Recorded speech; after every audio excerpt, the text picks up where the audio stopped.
The C8 is arguably the best Corvette ever made, but here's why I think it could depreciate more than any other Corvette generation. Selfishly, I want the C8 to depreciate so much because I want to buy one for cheap and turn it into a race car. Now, I think there are some market drivers here that will stop me from doing that though. Number one, the C8 will benefit from the number of units that they plan to produce in 2020. Right now, they're only scheduled to produce 20,000 units, and that's about half of what they usually produce in the first year of a new generation. For example, for the C6 and the C7, they produced about 40,000 units in the first year. COVID likely, or it did, have a big influence on why they were only scheduled to produce about half of what they planned.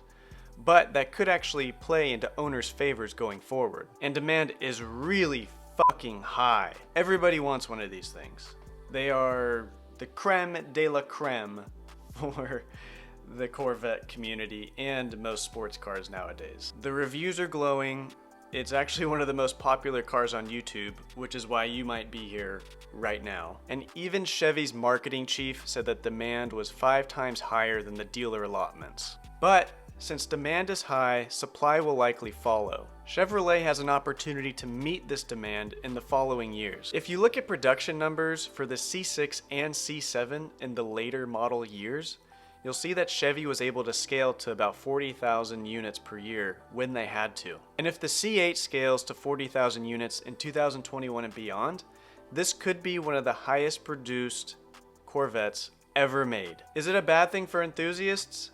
Absolutely not. But is it a bad thing for resale value?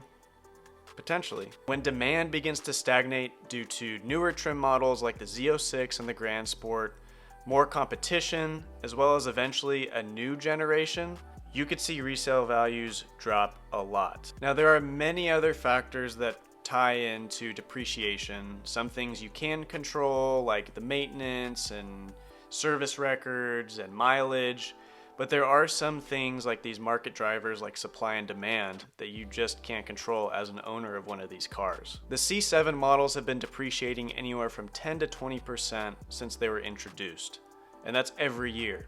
And if you look at Car Gurus, the C8 has been depreciating about the same over the first year introduction.